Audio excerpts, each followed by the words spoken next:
네, 안녕하십니까. 드디어 종강입니다. 오늘 기독교 사회복지 종강인데요. 자, 오늘 시작할 때 잠깐 말씀 보고 이야기 나누고 시작을 할까 합니다. 자, 같이 한번 보겠습니다. 예레미야 34장 15절 말씀. 그날 그때 내가 다윗에게서 한 공의로운 가지가 나게 하리니 그가 이 땅의 정의와 공의를 실행할 것이라. 자, 여기 이 말씀은 많은 분들이 또 잘 알고 계시는 말씀이죠.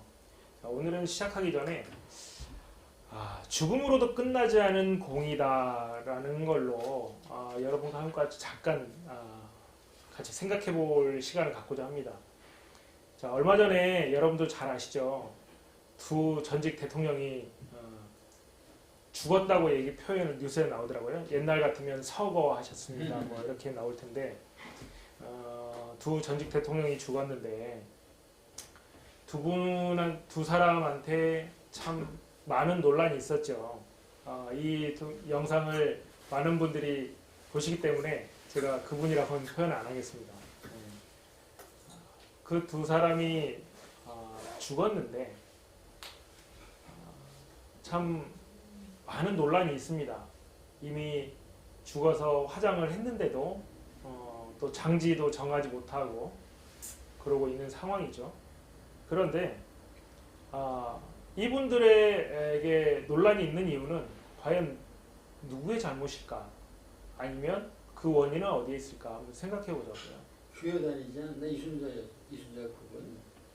근데 지금 그 이제 과거사 문제가 가장 문제겠죠. 그리고 최근에 뭐 국장 문제로 이제 여러 가지 시끄러운 부분이 있었는데 이 사람들의 따르는 과거사 아시겠지만 가장 큰 역사의 오점이라고 말할 수 있는 광주 민주항쟁, 그들이 얘기했던 광주 사태.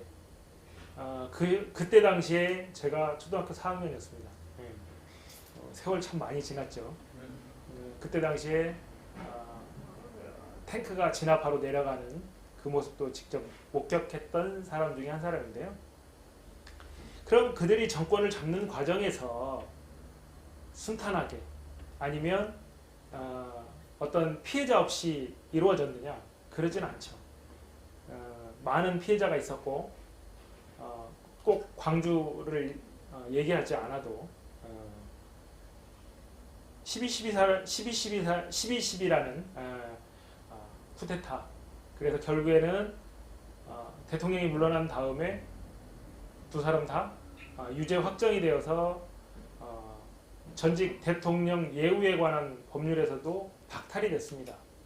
그래서 대통령이라고 말하지 않고 전직 대통령이라고 말하는데 뉴스에서도 전두환 전 대통령 이렇게 표현하지 않고 전직 대통령이라고 말하긴 하지만 그 뒤에 붙는 예우들이 빠져서 전두환 씨, 노태우 씨 이렇게 표현들을 하죠. 이 사건을 보면서 두 사람이 또 최근에는 비교되는 부분이 있습니다. 뭐냐면 노태우 씨 같은 경우에는 병석에서 10몇 년인가요? 누워 있었어요. 말도 못하고 누워 있었는데 두 자녀가 나서서 사과를 했죠. 아버지 대신 피해자들에게 광주에 가서 무릎 꿇고 사죄도 했었고 끝까지 사과하겠다, 계속 사과하겠다라고 얘기를 했는데 전두환 씨 같은 경우에는 끝까지 죽는 순간까지도 사과 한마디 없었고 또 최근에는 또 이순자 씨가 나서서 사과랍시고 하는데 더 또 엉뚱한 말을 했죠. 그러다 보니까 문제들이 커졌어요. 근데 이제 그 두 사람을 지지하고 지지하지 않고를 떠나서 한번 객관적인 입장에서 생각을 해보자고요. 지도자라면 한 나라의 그리고 정권을 잡는 과정에서 어떻게 됐든 간에 그래도 한 나라의 대통령이었고 지도자라고 인정받았던 사람이 자신에 대해서 논란이 있을 때의 태도를 한번 보시는 부분이 필요하다는 거죠. 오히려 지지자라고 한다면 그분들한테 최측근에 있는 분들이 얘기를 했었어야 된다고 봐요. 어떻게 보면 최측근에 있는 분들이 더 나쁜 사람들. 저는 과감하게 말할 수 있어요. 그러면 최측근에 있는 사람들이 문제가 되었을 때, 뭐 그들 표현식으로 하면 막 카카 이렇게 표현을 했겠죠. 카카. 사과 한번 하시죠. 이렇게 충정 어린 말을 했어야 된다고 봐요. 그래서 지도자라면 정말 피해를 입었던 그들에게 가서 한번 보듬어주고 그들 쓰다듬어줄 수 있는 그게 바로 지도자가 아닌가 생각을 해요. 그런데 끝까지 본인이 대통령을 하면서 했었어도 그 정당성에 대해서 이미 흠집은 다 갔죠. 그게 본인이 광주에서 그런 일을 했든 안 했든 간에 이미 논란의 중심에 서 있다면 흠집은 갔습니다. 그리고 역사의 기록에도 이제 끝까지 독재자라는 낙인은 지워지지 않을 거예요. 그거 보면서 너무 안타까웠어요. 그리고 전두환 씨 아들 중에 한 분이 지금 신학을 해서 목회를 하겠다라고 신학 과정을 하고 있는 신학 대학원인가를 다니고 있는 것도 알고 있어요. 뭐 뉴스에 나온 이야기니까. 그런 거 보면서 그럼 우리 기독교인들은 어떻게 해야 될 것인가? 우리 그리스도인들은 이런 상황을 접할 때 또 앞으로도 이런 상황이 없으리라고 생각하지는 않아요.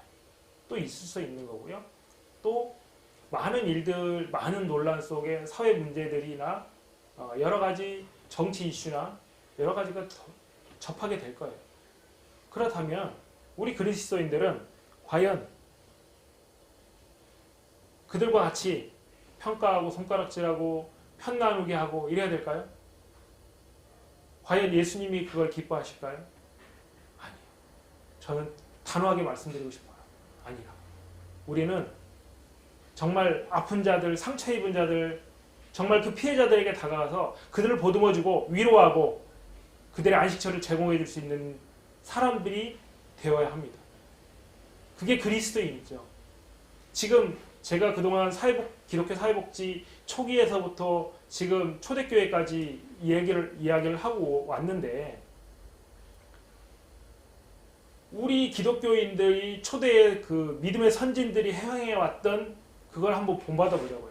일단은 예수님이 행하셨던 부분은 너무 위대하기 때문에 너무 우리가 감당할 수 없는 부분이기 때문에 차치하고 제껴놓고라도 우리 믿음의 선진들이 행해왔던 부분들을 한번 보시자고. 그분들이 어떻게 했어요? 없는 사람, 병자, 감옥에 갇힌 자, 억울한 자 찾아가서 그들에게 어떻게 했다고 그랬어요? 예, 그들 먹을 걸 제공하고 잠자리를 제공하고 그들의 억울하게 옥에 갇힌 그들을 어떻게 했어요? 석방운동을 하고요. 왜? 자기 그게 바로 사랑이기 때문에 그랬던 거예요.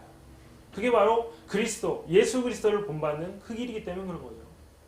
그럼 우리 이 시대에 우리 그리스도인들이 지금 좀 전에 본문에서 나왔던 지금 정의와 공의, 예수님이 정의와 공의를 세우러 실행하러 올 것이라고 예언했죠. 그래서 오셔서 하셨는데 그럼 우리 이 시대에 살아가는 우리 기독교인들이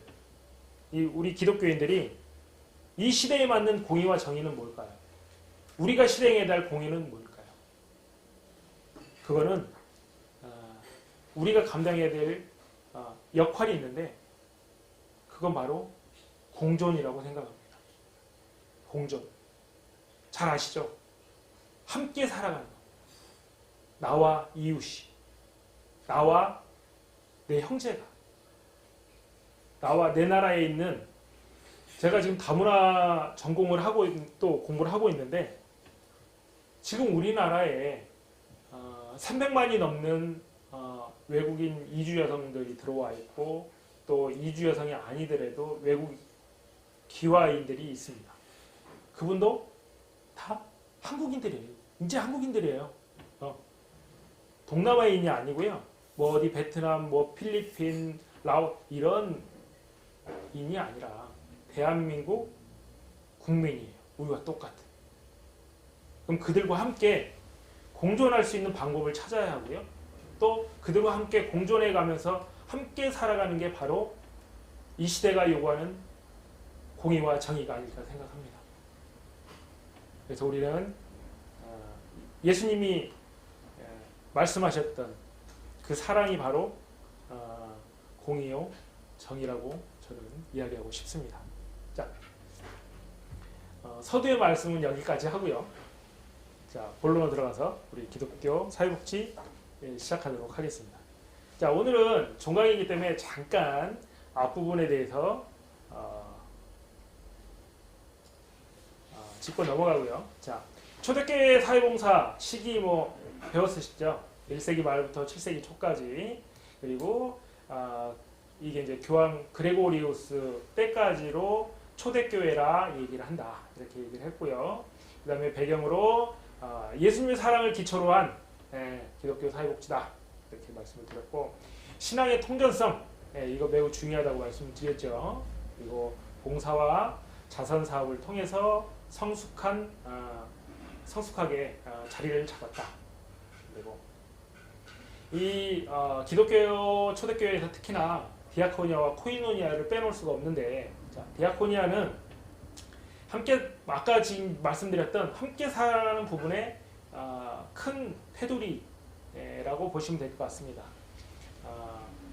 초기에는 이 디아코니아에서 단순한 구제와 봉사로만 끝나지 아니하고 말씀 선포까지 이어졌다는 거죠. 같이. 그리고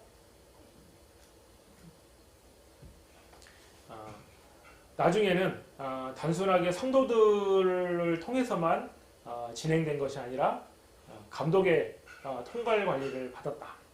지금 감독이 뭐 감리교에서만 감독직이 있고 그러는데, 지금으로 말하면 뭐 총회장님, 또 장로교에서 얘기하는 총회장님, 아니면 카톨릭에서 얘기하는 뭐 대주교나 추기경님 뭐 이런 분들이라고 봐야 되겠죠. 이런 분들이 통괄해서 관리를 하면서 발전하게 되었다. 그리고요. 그런데 그러면서 이제 문제점들이 있었는데, 이게 이제 그 지금처럼 어떤 사회 시스템이나 이런 게 잘 갖춰지지 않은 시대다 보니까 어떻게 자급자족 할 수 있는 사람들을 도울 수 있는 방법에 이제 방향성을 제시해야 되는데 그게 이제 어려웠다는 거죠. 그런 부분이 있었고, 그 다음에 그때 당시에는 개인과 개인으로 하는 봉사가 대부분이었다. 그리고 예배와 봉사가 밀접한 관계 형성을 이루고 진행이 되었다. 이렇게 보시면 되고, 그리고 봉사는 정규 예배의 한 요소였다.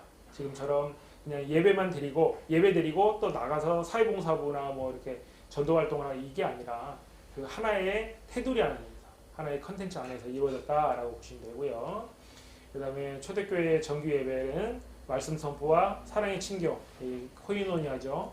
그리고 이웃의 봉사, 이게 바로 디아코니아입니다. 그리고 예배, 이게 다 하나로 어우러져서 정규 예배 형태를 띄었다. 이렇게 보시면 되고요.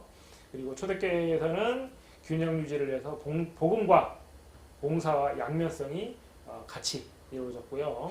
그다음에 봉사 실천을 했고, 그 다음에 희생적 구제, 이거는 단순하게 나눔이 아니라 이거는 자신의 모든 걸 내어주고 심지어 자신의 목숨이 위태로운 상황에서도 함께 했다는 것입니다. 그래서 매우 위대한 초대교회 선진들이라고 말할 수 있겠죠. 그리고 원죄와 도움, 그리고 교회가 유일한 복음과 물질을 제공해주는 안식처 제공을 했다. 이렇게 보시면 될 것 같습니다. 그리고 쭉 한번 넘어가 보도록 하겠습니다. 그리고 3전 우리 기독교에서 특히 보수라고 얘기하시는 분들이 그런 부분들이 있어요. 뭐냐면 성경에 보면 초대교회 초기에 그 예수님 사역에도 보면 숫자를 셀 때 5,000명이다. 그러면 누구만 셌어요? 남자만 셌어요. 남자의 머릿수만 세서 5,000명이다 그러면 당시에 최소한 15,000에서 뭐 2만 명 이상이었을 것이다. 이렇게 이게 표현을 하는데 이제 이런 부분들 때문에 이런 부분 또 그리고 유대교 교리에 보면 뭐 여러 가지 부분들을 보면 남녀 차별이 있다고 생각을 해요. 그리고 또 그 성경 신약을 연구하시는 분들도 뭐 남자는 머리고 여자는 뭐 어쩌고 또 뭐 아담과 하와 이야기를 볼 때에도 남자 몸에서 여자를 취했으니까 여자는 남자의 종속물로 얘기하시는 분들이 있는데 절대 아닙니다. 절대 아닙니다. 3세기 시리아 교회법에도 나와 있듯이 남자만 세례를 주는 것도 아니고요. 여성 세례자에게 반드시 세례를 베풀도록 되어 있고요. 그 다음에 세례식에서 그런 봉사나 지금으로 말하면 지금 세례식이나 성찬식 할 때 어떻게 해요? 목사님 예식 진행하실 때 누가 수발을 들죠? 장로님들이 들어요. 근데 초대교회에 누가 했다고요?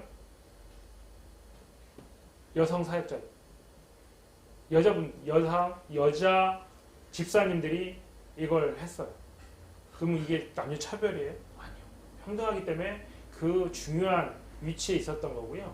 그리고 남자들만 집사를 세웠느냐? 아니요. 여자분들도 집사를 세웠어요. 지금으로 말하면 어떻게 보면 지금 장로직이라고 말할 수 있는 거예요. 그때는 집사들이 다 통과를 했기 때문에 지금 뭐 명칭만 똑같은 게 아니라 지금으로 따지면 장로들도 다 여자분들 세웠다는 거예요. 그렇기 때문에 기독교 내에서는 남녀 차별 없습니다. 무조건 뭐예요? 똑같은 하나님이 창조하신 같은 창조물입니다. 자, 그리고 자선사업의 자, 오늘 이 부분은 지난주에 안 했었죠? 자, 오늘은 여기서부터 집중적으로 얘기를 나눠볼까 합니다. 오늘은 종강이기 때문에 짧게 끝낼 겁니다. 자, 자선사업에서 사상적 배경으로 한번 나눠보겠습니다. 자, 이 초대교회 우리 선진들은 서로 돕는 열정적인 나누는 삶이다 기록되어 있어요. 이게 많은 문헌에서 단순하게 그냥 나누는 삶을 살았어요 이렇게 기록되어 있지 않고요. 그들은 열정적으로 나누는 삶을 살고 있다 라고 많은 역사학자들이 기록한 문서들이 있습니다. 네. 그러면 그들이 얼마나 삶에서 나누는 삶을 살았으면 그걸 실천했으면 역사 기록하는 사람들이 열정적이라는 표현을 썼을까요? 지금도 우리가 얘기를 할 때 지금 영문 원어 그 당시에 기록된 제가 원문은 모르지만 해석됐을 때 열정, 우리가 평상시에 열정적이라는 표현을 한번 생각해 보자고요. 단순하게 운동을 할 때에도 맞습니다. 지금 이제 코로나 풀려서 이제 여러 가지 운동들도 시작을 하신 분들도 있을 텐데 열정적이라는 표현을 쓸 정도면 평범하지 않은 거죠. 그냥 내가 있는 거에서 나눔으로 끝나지 않는다라는 거예요. 내 주변에 있는 또는 열정적이라고 표현할 수 있는 나눔이라고 보면 내가 없어도 만들어서 줄 수 있는 그 정도 단계까지 가야 열정적이라고 표현할 수 있겠죠. 그리고 예수 안에서 모두가 형제라는 인식을 가지고 시행을 했다는 거예요. 예수님이 말씀하셨죠. 하나님 안에서 우리는 뭐라고요? 모두가 형제요 자매라 말씀하셨는데 그들에게는 이런 인식이 투철하게 있었다는 거예요. 옆집에 누가 아파? 옆집에 누가 굶고 있어? 그러면 누가 내 형제 내 자매가 아프고 굶고 있다라는 생각으로 그들에게 이렇게 열정적인 나눔을 행했던 거예요. 그들도 누구예요? 내 피부치. 우리나라 표현식으로 하면 피부치예요. 영적 피부치. 네. 그렇기 때문에 그런 인식을 가지고 그들이 자선 사업을 행했고요. 그리고 또 다른 문헌에 보면 그들은 지칠 줄 모르는 헌신과 근면으로 봉사를 행했다 이렇게 표현되어 있는 부분이 있는데 그 부분에 지칠 줄 모르는 헌신과 근면을 행했다 이 부분에 그 앞부분에 뭐라고 되어 있냐면요. 늙은 과부들과 고아들까지 함께 자 당시에 지금 우리나라 그래도 복지제도가 많이 돼 있어서 혼자 사시는 분들 모자가정 또는 부모님이 일찍 돌아가신 소년 소녀 가정들 어떻게 해요?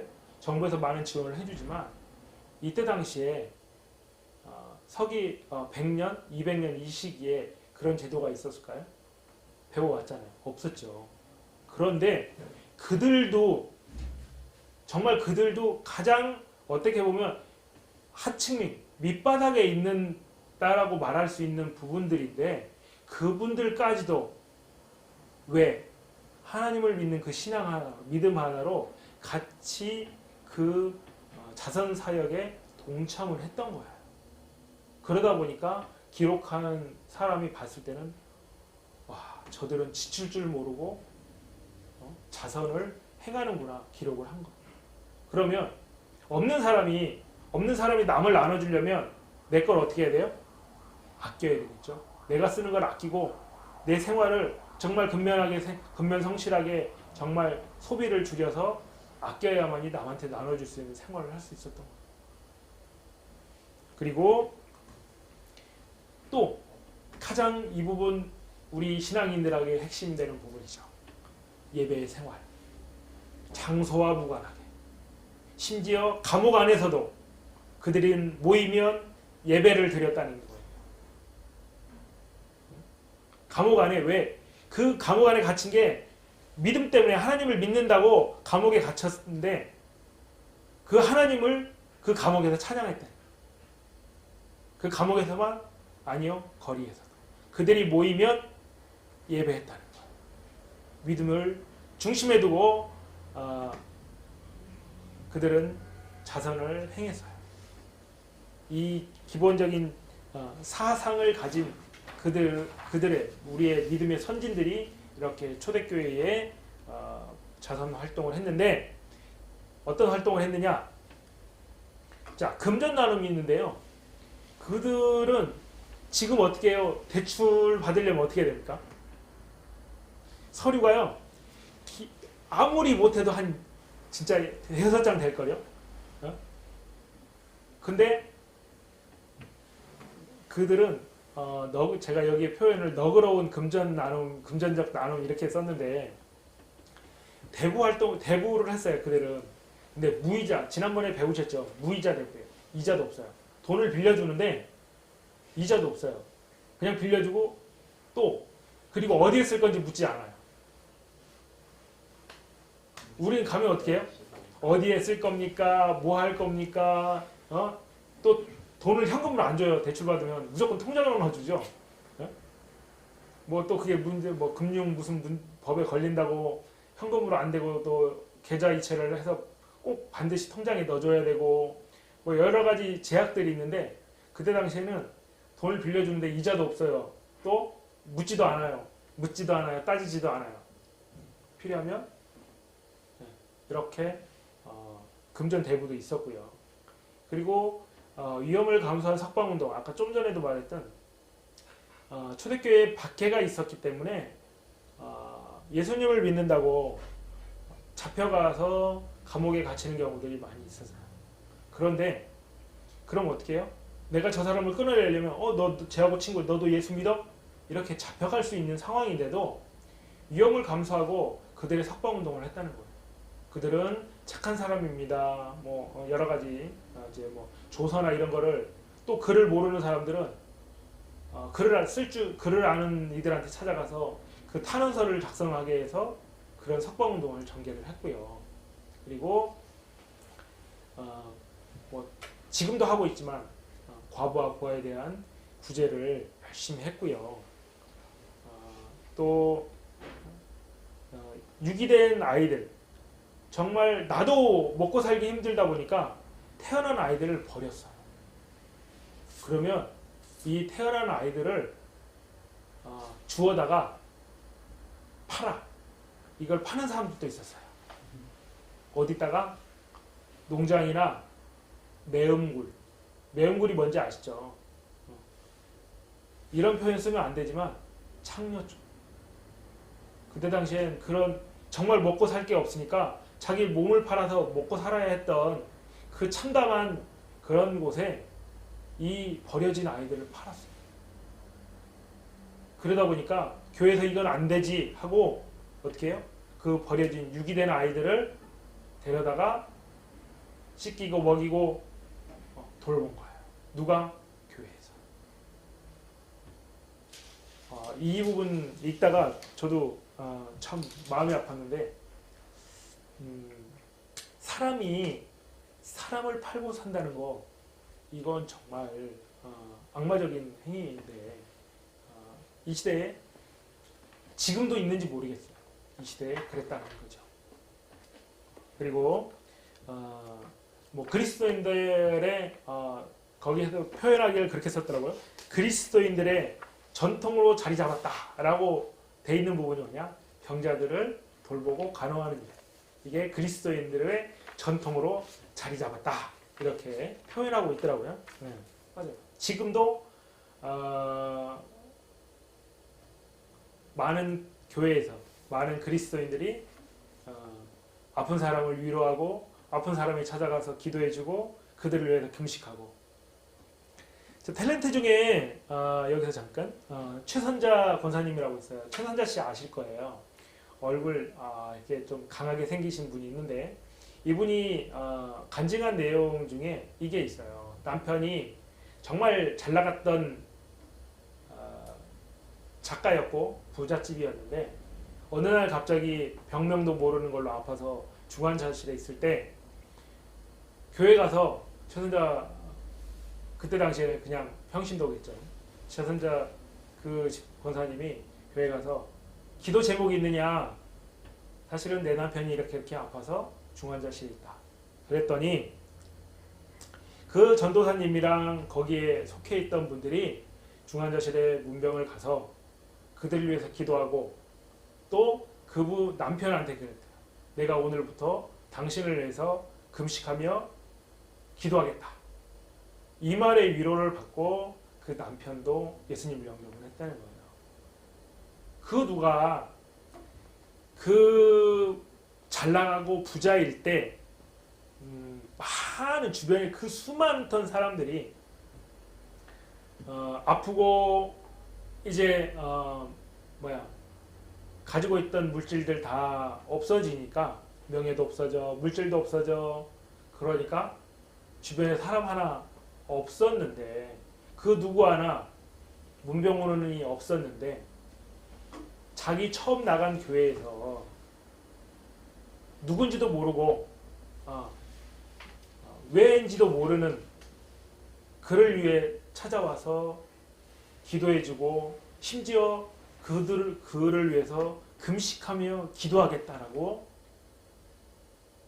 바랄 수 있는 그리고 그걸 행해줄 수 있는 사람 누구예요? 그 때문에 지금 최선자 권사님이 많은 연예인들을 전도를 해서 그 활동을 하고 계시고 그렇게 된 거예요. 사실은 이 부분 우리 기독교인들이 전통으로 자리 잡았다고 어떤 역사학자가 기록한 것처럼 이건 우리의 기독교인들의 전통. 이거는 믿음의 선진들이 행해왔던 그 누구도 빼버릴 수 없는 중요한 행위가 아닌가 생각을 합니다.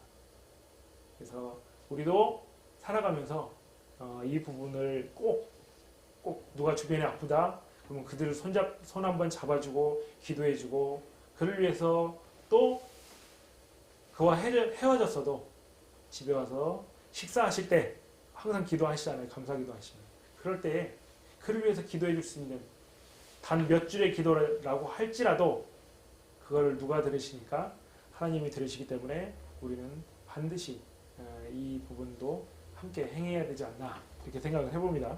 오늘 말이 조금 길어지네요. 그리고 빈곤한 자들을 위해서 나눔을 행했고요. 또 궁핍한 자들에게 음식을 제공을 했습니다.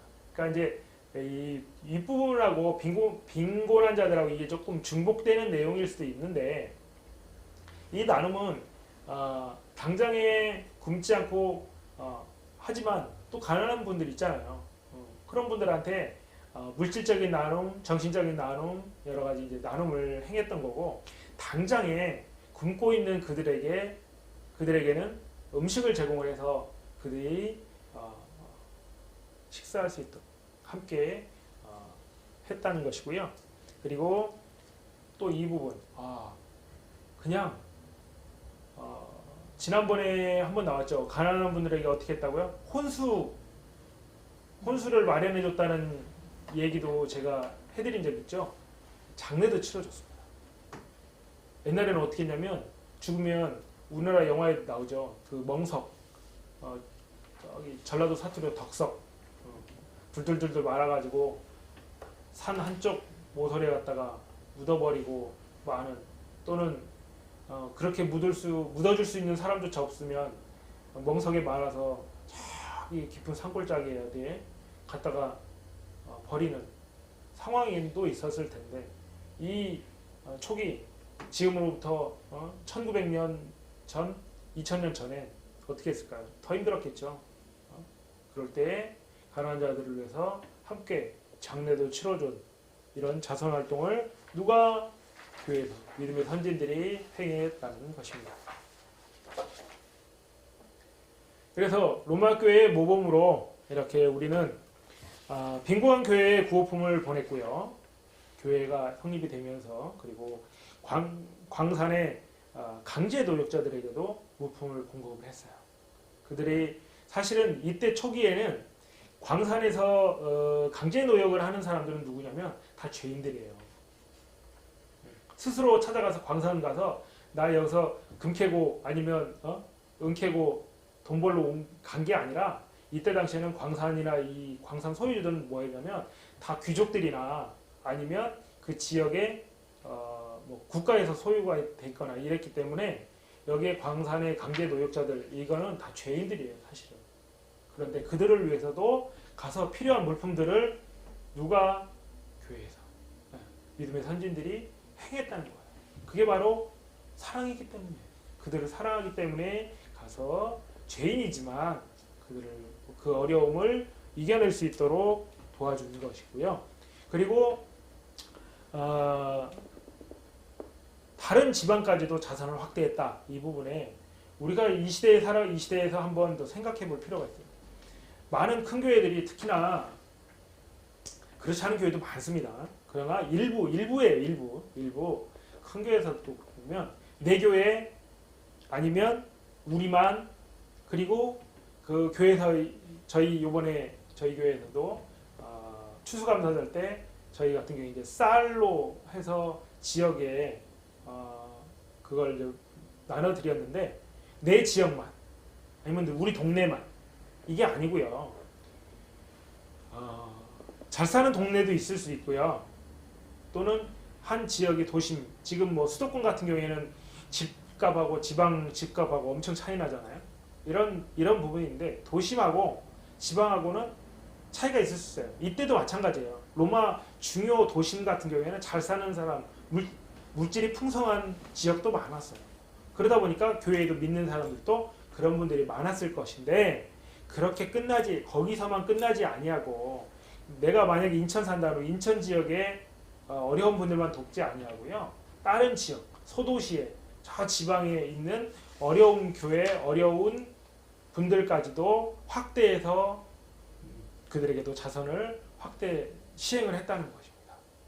지금도 큰 교회들이 또는 큰 교단들이 이렇게 하고 계신데 일반인들이 모르시는 분도 많지만 많은 일들을 하고 계시지만 우리가 그래도 반성해야 될 부분은 그렇지 않은 데도 있기 때문에 극소수지만 그렇지 않은 부분들도 있기 때문에 이 부분은 반성을 하고 모두가 동참을 해야 되지 않나 생각을 해봅니다.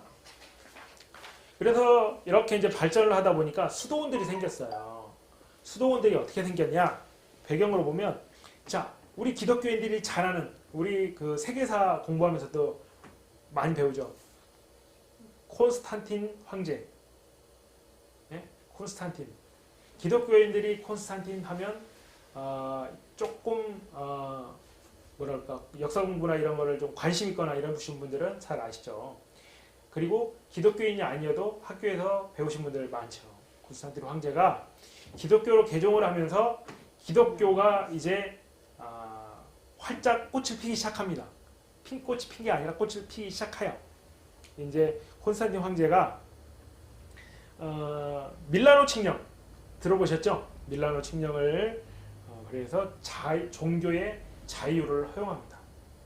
그리고 이게 바로 313년 2월에 있었던 사건인데 로마의 종교가 기독교가 된 시기가 아니에요. 밀라노 칙령으로. 이때 밀라노 칙령은 뭐냐면 종교의 자유를 허용한 내용이에요. 그러면서 본인은 기독교로 개종을 하죠.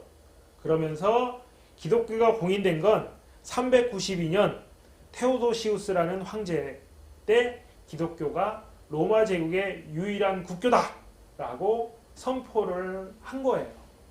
많은 분들이 조금 오해를 하시는 분들이 있어요. 콘스탄틴 황제가 기독교를 로마의 그 뭐라 그러죠? 국교로 삼았다라고 생각하시는데 국교가 아니고 종교의 자유를 허용을 해서 기독교가 로마에서 이제 공인이 된 거죠. 기독교도 종교다라고. 그 전에는 로마는 태양신을 섬기는데 그 태양신의 아들이 누구예요? 황제예요. 황제가 곧 신이었던 시대예요.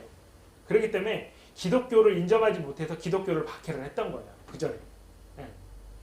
자기가 황제가 태양신의 아들이야. 내가 신인데 또 누구 신을 섬겨?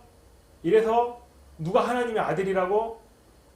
이래서 기독교인들을 박해하고 탄압했던 거예요. 그런데 콘스탄틴 황제가 아니구나. 하나님의 존재를 인정을 하고 나는 사람이야. 하나님이 만드신 창조물이구나. 인정을 했겠죠. 그래서 예수 그리스도를 받아들이고 구주를 인정을 하고 본인이 기독교인이 됩니다. 그러면서 종교의 자유를 허용을 하죠. 이게 바로 밀라노 칙령이고요. 기독교가 이제 그때 공인이 되었지만 기독교가 국교가 된 건 313년 아니 392년에 테오도시우스 발음도 좀 어렵네요. 테오도시우스라는 황제가 로마에 있어서 종교는 기독교 하나다 이렇게 이제 선포를 해서 이렇게 정식으로 기독교가 꽃을 피기 시작한 거예요. 그래서 그런데 이 수도원 운동이 이제 시작되게 된 거는 교회가 그동안 많은 탄압을 받으면서도 좀 전에 얘기했던 자선활동 수많은 일들을 해왔죠. 그런데 나라에서 정식으로 인정을 하고 이제 꽃을 피기 시작하면서 교회들이 속속들이 대형화되고 커지는데 그동안의 로마라는 정치 세력들은 어떻게 됐어요? 귀족 중심의 세력들이 다 자리를 잡고 있다 보니까 이 하층민에 대한 제도나 이런 건 없었던 거죠. 아주 미비했던 거죠. 그들이 뭐 이렇게 주머니에서 아유 배고파 던져주는 구걸 이런 거죠. 그런데 이 일들을 누가? 교회에서 아예 교회가 대형화되면서 인정을 받으면서 이제 정식적으로 교회에서 사회적 위임을 다 받아가지고 많은 일들을 이제 이때부터 시행을 더 크게 자리를 잡아가고 체계를 갖춰가는 시기가 이 시기입니다. 그래서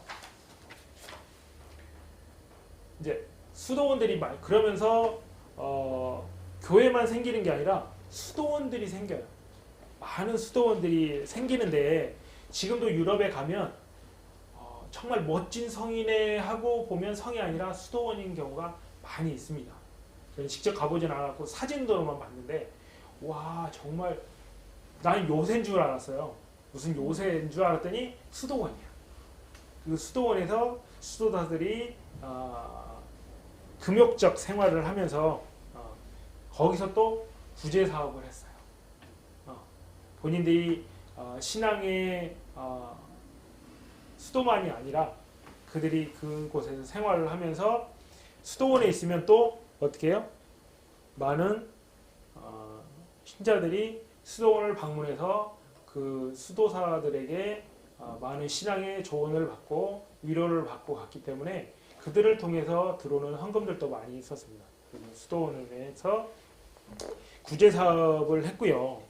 그러면서 아까 좀 전에 지금 얘기한 수도사들을 통해서 위로받고 갔던 그 영적인 중심지, 영적 신앙의 중심지뿐만 아니라 그곳에 어려운 이들이 몰려들어서 사회적 중심지도 이루게 된 거예요. 수도원이. 그리고 또 병자들, 이 사회에서 어떻게 해요? 그때 당시만 해도 전염병이 돌면 지금도 코로나 때문에 이 사회가 지금 전 세계 팬데믹 때문에 어려움을 겪고 있잖아요. 근데 이때는 지금은 또 백신 맞고 막 이러면서 많이 기술 발전을 해서 의료 발전을 해서 좋아지고 있고 또 아프신 분들 감압 병실로 또 격리도 하고 이러지만 이때만 해도 전염병이 돌면 정말 수많은 사람이 죽을 수 있었던 시대. 그러다 보니까 어떻게 해요? 사회에서 격리를 시켜요. 아예. 그럼 그 병자들을 어디로 가요? 그 병자들을 수도원에서 수도사들이 돌봤던 거예요. 그리고 그 아픈 이들만 돌보는 게 아니라 그들의 영적인 삶까지도 수도원에서 책임지는 이렇게 수도원의 위상이 높아졌다 보시면 되고요. 그리고 그러면 이제 수도원이 어떻게 발전을 했느냐? 이 숙박소라는 걸로 발전을 했는데 이 숙박소는 원래는 수도원 한 켠에 수도사들이 이쪽 수도원에서 다른 수도원이나 아니면 다른 지역으로 파송을 갈 때 잠깐 들려서 자고 가거나 쉬어가는 공간이었던 거예요. 원래는 이 숙박소가. 그런데 그 시설이 어떻게 됐어요? 점점 이제 어려운 분들을 돌봐주고 행렬병자라든지 뭐 이런 분들을 도와주다 보니까 이제 그 숙박소가 나중에는 구제시설 또는 그들에게 뭐 숙식을 제공하는 이런 또 병자에게 병실로 제공되는 병원 역할 또는 뭐 요양시설 지금으로 말하면 그런 역할을 전체적으로 감당을 하게 된 거예요. 그리고 그러다 보니까 수도원이 구제사역의 중심지가 자연스럽게 그렇게 될 수밖에 없었던 거죠. 그렇게 진행이 됐고 그 다음에 금욕주의의 지속에 중요한 역할을 했다. 이거 뭐냐면 그분들이 민중 속으로부터 나와서 개인적인 신앙의 영위함을 그러니까 개인적인 신앙의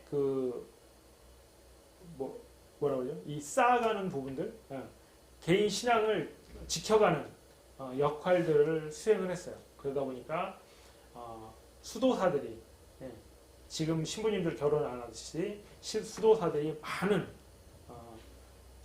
신앙의 수도를 하기 위해서 수도원들로 들어오는 그런 역할을 하게 된 것입니다. 자, 지금까지 기독교 사회복지에 대해서 몇 시간 동안 지금 공부를 하고 지금 이제 역사적 배경까지 금년도에 공부를 해봤는데요. 초대교회 성도들은 교회 재산을 누구 것이라고 생각을 했을까요? 빈민자들. 네.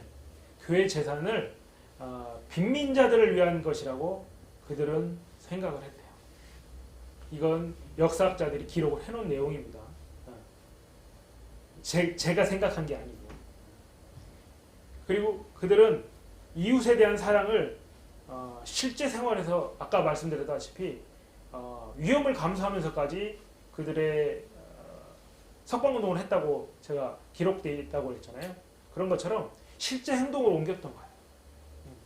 그냥 아까 제가 표현했지만 늙은 과부나 심지어 본인도 고아야 그럼 정말 내 살 길도 당장에 내 먹고 살기도 힘든 그 상황에서도 그들은 이웃을 위해서 근면한 생활을 하고 성실한 아끼면서 생활을 했던 거예요. 그래서 옆에 이웃을 도왔어요. 그래서 오직하면 역사학자가 그들은 열정적이라는 표현을 써가면서까지 그들을 표현을 했습니다. 이 신앙의 행위, 그 다음에 믿음의 이 행동들이 지금 세계로 뻗어나간 기독교, 지금 많은 분파가 있지만 세계로 뻗어나간 전파되는 밑거름이었다라고 역사학자들은 평가하고 있는 것입니다. 네, 그러면 이 믿음의 선진들을 지금까지 이제 배워왔는데, 그러면 우리가 살아가는 이 시대에 우리 기독교인들은 어떻게 해야 될까요? 따라하면 됩니다. 믿음의 선진들이 했던 것처럼, 예수님이 했던 것처럼 예수님을 따라서 그 초대교회 우리 믿음의 선진들이 했던 행위처럼 우리도 똑같이 행하면 되는 거예요. 어차피 예수 그리스도를 믿고 구주로 신한 우리들은 구원을 받았지만 우리의 생활도 바뀌어야 될 거 아니에요. 구원을 받았습니다. 그럼 우리의 생활은 어떻게 해야 될까요? 지금 저와 같이 연구해본 초대교회 믿음의 선진들처럼 같이 행하면 됩니다. 쉽죠? 네. 그 백 선생님이 그러시더라고요. 너무 쉽죠? 그처럼 너무 쉽죠? 이렇게 하시면 돼요. 우리 그렇게 하면 됩니다. 그래서 우리는 행동하는 믿음을 가지고 사랑을 실천하면 됩니다. 우리 한번 따라해 봅시다. 자, 이걸로 끝내겠습니다. 따라해 봅시다. 행동하는 믿음, 행동하는 믿음, 실천하는 사랑. 실천하는 사랑. 감사합니다.